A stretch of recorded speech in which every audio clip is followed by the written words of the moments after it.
আওয়ামী লীগ জমানায় কারারুদ্ধ এবং নিগ্রহের শিকার বেগম খালেদা জিয়ার উন্নত চিকিৎসার জন্য লন্ডন গমনের কথা আমরা সবাই কম বেশি জানি। প্রথম দিকে আমরা জেনেছিলাম যে তিনি লন্ডনে কিছুদিন থাকবেন এবং তার পুত্রের এবং পুত্রবধূ এবং নাতিদের সঙ্গে বা নাতনির সঙ্গে সময় কাটিয়ে তার যেটা মানসিক প্রশান্তি, সেই মানসিক প্রশান্তি লাভের পর তিনি আরও অধিকতর চিকিৎসার জন্য তিনি আমেরিকাতে যেতে পারেন এবং তার সেই যে বিদেশ গমন নিয়ে আমাদের রাজনীতিতে একটা বিশাল, যাকে বলা হয় প্রাপ্তি, একটা স্বীকৃতি এবং একই সঙ্গে একটি অভূতপূর্ব ঘটনা আমরা দেখলাম। সেটা হলো যে রাজনীতিতে দীর্ঘ সময় যারা থাকেন তাদের সঙ্গে অন্যান্য দেশের যে বন্ধুত্বটা হয়ে যায়, সেই বন্ধুত্বটা আসলে অকৃত্রিম, দীর্ঘস্থায়ী এবং এই সম্পর্কগুলো রেসপন্ড করে। যেমন ধরুন শেখ হাসিনার সঙ্গে ভারতের সম্পর্ক, এই সম্পর্কটি শেখ হাসিনার এখন যে দুর্দিন, সেই দুর্দিনের সময়টিতে যেভাবে ভারত রেসপন্ড করছে, এতে করে দেখা গেল যে রাজনীতির একটা স্কেল রয়েছে, সেই স্কেলে আসলে অরাজনৈতিক ব্যক্তিবর্গ কখনই পৌঁছাতে পারে না। যেমন ধরুন বাংলাদেশের মঈনুদ্দিন ফখরুদ্দিন সাহেব, তারা এখন আমেরিকা প্রবাসী, কিন্তু রাজনৈতিকভাবে যেহেতু তাদের ওইরকম কোনো অবস্থা ছিল না, ফলে আমেরিকাতে তারা অন্য সাধারণ উদ্বাস্তুদের মতো তারা ঘুরে বেড়াচ্ছেন পথে ঘাটে মাঠে এবং তাদের একটা গোপন জীবন। তো যেটা বলছিলাম যে বেগম খালেদা জিয়া যে রাজনৈতিক দলটির প্রতিভূ, সেই রাজনৈতিক দলটির একটি ঐতিহাসিক যে সম্পর্ক, পররাষ্ট্রনীতির সম্পর্ক, সেটি তারা তৈরি করেছিল জিয়াউর রহমানের জমানাতেই সৌদি আরবের সঙ্গে, চীনের সঙ্গে এবং মধ্যপ্রাচ্যের অন্যান্য দেশের সঙ্গে। তো তারই প্রেক্ষাপটে কাতারের সঙ্গেও তাদের একটা সম্পর্ক ছিল। আমরা যেটা জানি যে কাতারের সঙ্গে আওয়ামী লীগের সম্পর্ক ভালো। এখন যিনি কাতারের আমির রয়েছেন, তার বাবার সঙ্গে শেখ হাসিনার একটা ব্যক্তিগত বন্ধুত্ব ছিল। আর বর্তমান যিনি আমির রয়েছেন, তিনি আধুনিক শিক্ষায় শিক্ষিত, অত্যন্ত চৌকুশ এবং এই পৃথিবীতে যে কজন রাষ্ট্রনায়ক রয়েছে তারা হয়ে থাকে যে শিক্ষা দীক্ষায় এবং রাষ্ট্র পরিচালনায় তার যে আধুনিকতা রয়েছে, তার যে দক্ষতা রয়েছে, এটির সঙ্গে আসলে অন্য কোনো দেশের রাষ্ট্রপ্রধান কিংবা সরকার প্রধানের তুলনাই করা চলে না।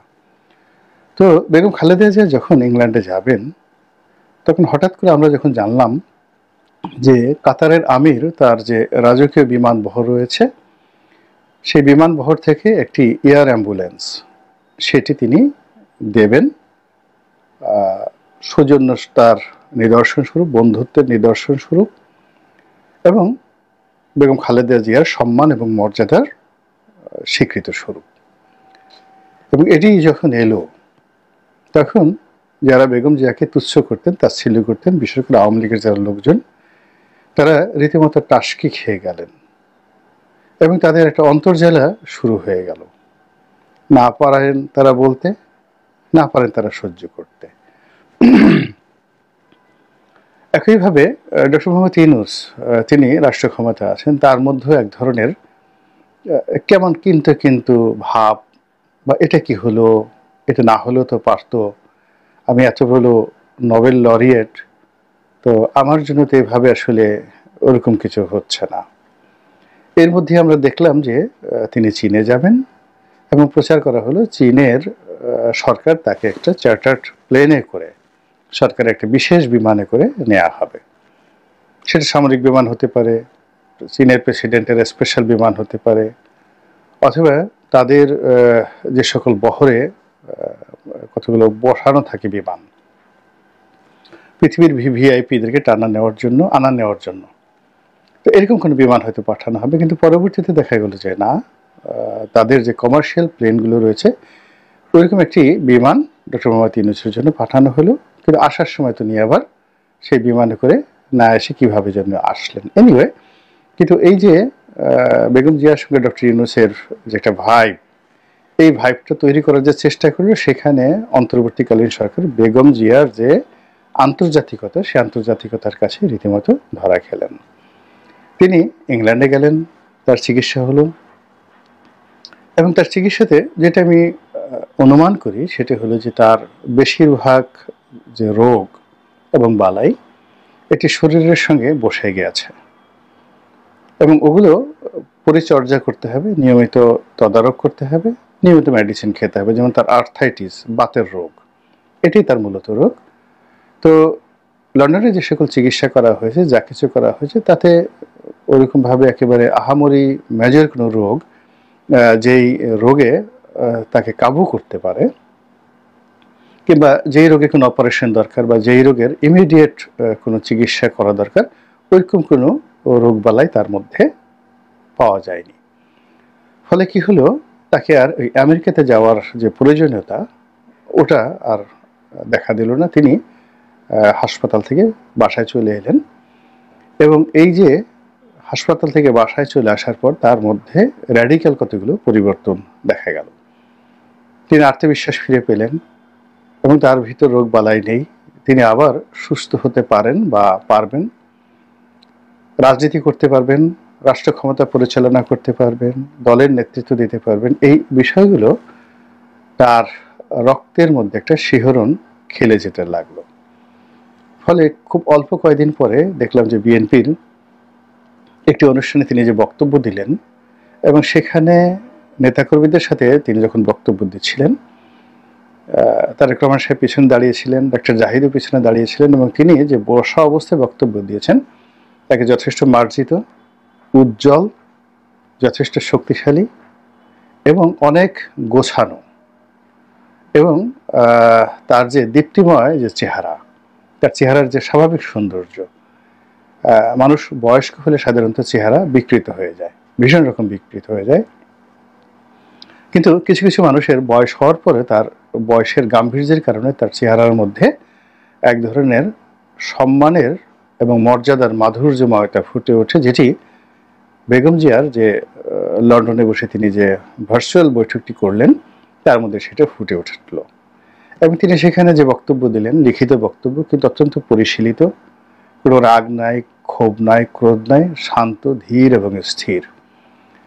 এবং তিনি সারা জীবনে ধীর স্থির, কিন্তু এই সময়টিতে বয়স যেন তাকে আরো ধীর এবং স্থির করে তুলেছে। তো এটা বিএনপি যারা লোকজন, তাদের জন্য যতই সুসংবাদ হোক না কেন, যারা বিএনপিকে পিছিয়ে রাখতে চায়, বিএনপি রাজনীতিকে অবদমিত করতে চায়, বিএনপিকে যারা শত্রু ভাবে, তাদের জন্য বেগম খালেদা জিয়া একটা রীতিমতো অ্যাটম বোমা। ফলে তিনি বাংলাদেশে আসবেন কি আসবেন না, আবার -2 হবে কি হবে না, এসব নিয়ে নানা রকম গুজব ছড়িয়ে পড়তে লাগলো। সত্য মিথ্যা আমরা কিছুই জানি না, কিন্তু মানুষের মুখে যা রটে তার কিছু না কিছু বটে। হয়তো আমরা অনেক কিছু চিন্তা করি বা অনেক কিছু করার চেষ্টা করি, কিন্তু পেছনে একটা শক্তিশালী নেটওয়ার্ক থাকার কারণে, পেছনে একটা শক্তিশালী যুক্তি থাকার কারণে সেই জিনিসগুলো আমাদের করা হয়ে ওঠে না। তো 1-11 বা 2-11 বা 3-11 এই ধরনের যে প্ল্যান প্রোগ্রাম, অর্থাৎ 1-11 ধারাবাহিকতায় 2-11, 2-11 ধারাবাহিকতায় 3-11, এগুলো ঘটানোর জন্য যে লোকজন নেই বা চিন্তা ভাবনা করছে না, তা কিন্তু মানে আপনি বুকে হাত দিয়ে বলতে পারবেন না। কিন্তু এই জিনিসগুলো সফল হচ্ছে না, এই কারণ হলো যে রাজনৈতিক অঙ্গনে, অর্থাৎ 1-11 বা 2-11 বিরোধী যে শক্তি সমূহ রয়েছে, তাদের যে দৃঢ়তা, তাদের যে ঐক্যবদ্ধতা, এর কারণে এই কুশীলভরা আর সে সাহস পায়নি।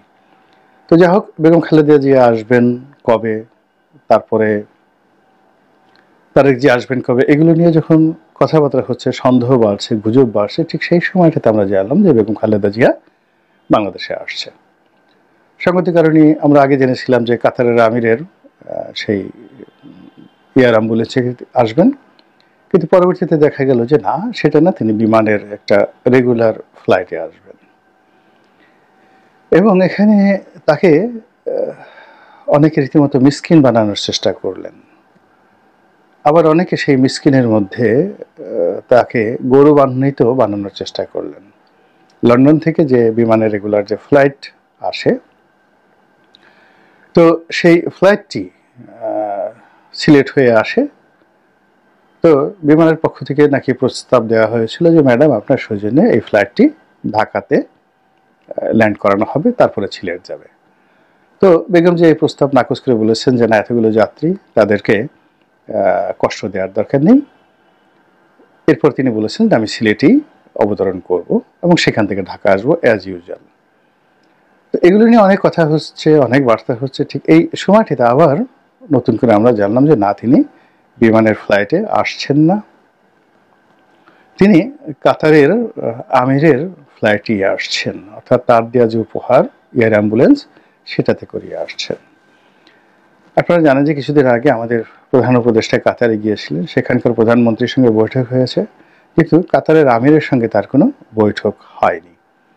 তো এই জন্য কাতারের আমিরের যে এয়ার অ্যাম্বুলেন্স, সেই এয়ার অ্যাম্বুলেন্স নিয়ে সরকারের কোনো ফন্দি ফিকির কিংবা সরকারের কোনো যাকে বলা হয় ইতিবাচক নেতিবাচক, এগুলো নিয়েও মানুষ কিন্তু নানা রকম সংযোগ খোঁজার চেষ্টা করছে এবং নানা রকম সমালোচনা করার চেষ্টা করছে যে পর্দার আড়ালে অনেক কিছু খেলাধুলা করার চেষ্টা করা হয়েছে, কিন্তু আসলে বিএনপির ডিপ্লোম্যাসির সঙ্গে পেরে ওঠে নাই। ঘটনা যাই হোক না কেন, বাংলাদেশের একজন রাজনীতিবিদ, বাংলাদেশের কয়েকবারের সাবেক প্রধানমন্ত্রী, তিনি তার জীবন সায়াহ্নে এসে বাংলাদেশের একটি বন্ধু রাষ্ট্রের কর্ণধার বা প্রধানের নিকট থেকে যে সম্মান এবং মর্যাদা তিনি পেলেন, এটা আমাদের জন্য একটা ইতিবাচক বিষয় এবং এই জন্য কাতারের আমির এবং কাতার সরকারকে অবশ্যই অবশ্যই আমাদেরকে ধন্যবাদ দিতে হবে। বেগম জিয়া বাংলাদেশে আসছেন, আসার পর বাংলাদেশের প্রকৃতি এবং পরিবেশে তিনি অবশ্যই তার যে সুদীর্ঘকালের অভিজ্ঞতা, সেই অভিজ্ঞতা অনুযায়ী তিনি সিদ্ধান্ত নেবেন, তার দলের সমস্যাগুলো তিনি চিহ্নিত করবেন এবং রাজনীতিতে তিনি একটি দিক নির্দেশনা দিবেন। এর কারণ হলো যে বাংলাদেশের রাজনীতিতে, চলমান রাজনীতিতে তিনি বিভিন্ন দিক থেকে কিংবদন্তি। জেল খেটেছেন, জেল থেকে বের হয়েছেন, প্রধানমন্ত্রী হয়েছেন, প্রধানমন্ত্রী ক্ষমতা হারিয়েছেন। তো উত্থান এবং পতনের অনেক যে ধারা উপধারা, সব কিছুর মধ্যেই তিনি যে বেগম জিয়া, তিনি যে শহীদ প্রেসিডেন্ট জিয়াউর রহমানের স্ত্রী এবং বিএনপির নেতা, এই তিনটি পরিচয় একত্রে তিনি ধারণ করেছেন। তাকে কখনো বলা হয়নি যে তিনি দেশ বিক্রি করে দিয়েছেন, তাকে কখনো বলা হয়নি তিনি আমেরিকার দালাল, ভারতের দালাল কিংবা চীনের দালাল অথবা সৌদি আরবের দালাল। তার বিরুদ্ধে কখনো বলা হয়নি যে তিনি বিদেশি কোনো শক্তির দোসর। তিনি কারো পরামর্শে রাষ্ট্র চালান, বিদেশি শক্তির পরামর্শে, কিংবা বিদেশি কোনো কোম্পানির সাথে লেনদেন করে তিনি বা তার পরিবার আখের গোছান, এই ধরনের কোনো বদনাম বিরোধী পক্ষ তো দূরের কথা, একেবারে ইবলিশ শয়তানও মানুষের মনে ওয়াসা ওয়াসা দিতে পারেননি। তো কাজেই এত ভিড়ের মধ্যে, এত কন্টামিনেশন, দূষিত আবহাওয়ার মধ্যে তিনি যে বেগম খালেদা জিয়া, তিনি যে সাবেক প্রধানমন্ত্রী, তিনি যে একজন মহিয়সী নারী এবং সম্মানিতা নারী, এই পরিচয়গুলো যে তিনি ধরে রাখতে পেরেছেন, এটাও বাংলাদেশের রাজনীতির জন্য একটা ইতিবাচক ধারা